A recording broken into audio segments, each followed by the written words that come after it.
আজকের আবহাওয়াটা খুব সুন্দর না? আচ্ছা, আজকে যখন তোমরা বাসা থেকে আসো বিভিন্ন রকম রাস্তায় কি কি জিনিস দেখছো বলো তো? গাড়ি দেখছি। হ্যাঁ, গাড়ি দেখছো, গাড়ি দেখছি, বাগান দেখছি, এগুলা বিভিন্ন রকম আকার আকৃতি আছে না? তাহলে আজকে আমরা আকৃতি দিয়ে যাচ্ছে না এই অভিজ্ঞতাটা আজকে আমরা জানবো।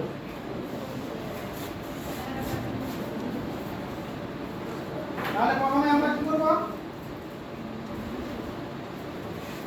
যে আকৃতি দিয়ে যাচ্ছে না এখানে এই অভিজ্ঞতায় প্রথমে একটা কাজ আছে, এই কাজটা সম্পর্কে জানবো। হ্যাঁ, একক কাজ। আমরা ইতিপূর্বে বিন্দু, রেখা, তল এগুলো আমরা জেনেছি এবং ত্রিভুজ, চতুর্ভুজ এগুলো সম্পর্কে জেনেছি। আজকে আমরা জানবো এই একক কাজটা। এই একক কাজটা বলছে আমরা একটি এ4 সাইজ কাগজ দিয়ে মাঝ বরাবর ভাঁজ করব, আর এই ভাঁজ থেকে আমরা বিভিন্ন রকম আকৃতি জানবো।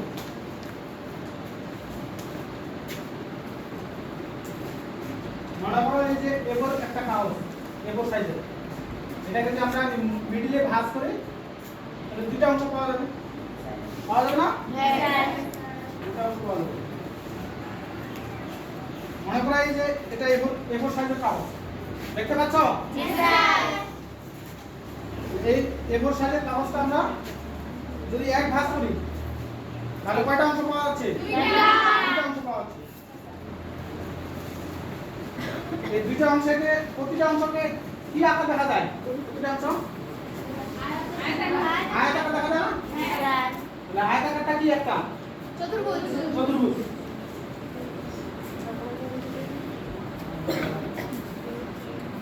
তুমি আসো তো,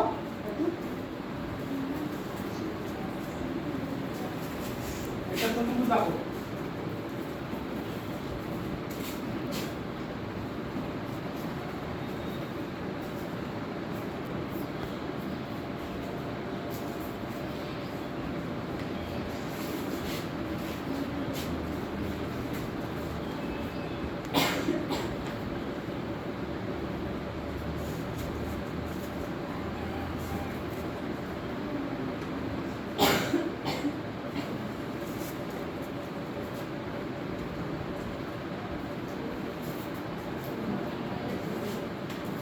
এই চতুর্ভুজের নাম কি? বর্গ। বর্গ কাকে বলে বলতে পারবা?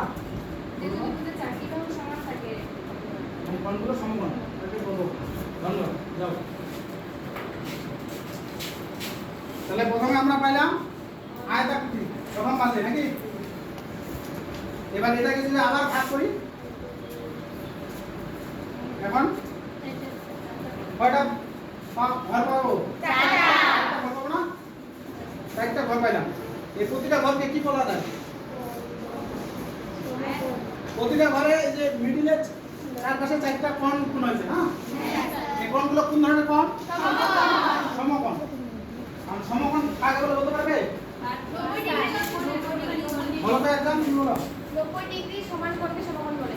যে কোণের পরিমাপ 90 ডিগ্রি তাকে সমকোণ বলে। ধন্যবাদ। তাহলে আজকে আমরা এই সমকোণে আমরা বিভিন্ন অংশ দেখতে পাচ্ছি, যেমন এই চারটা রেখা মিলিত হয়েছে না?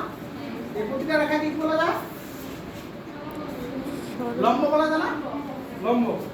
কেন? যেহেতু 90 ডিগ্রি কোণ হয়েছে, আর লম্ব হলে কিন্তু 90 ডিগ্রি বা সমকোণ কোণ হবে। আজকের একক কাজ একটা এখানে শেষ করতেছি। এরপরে ক্লাসগুলো আমরা পরে আলোচনা করব। ধন্যবাদ সবাইকে।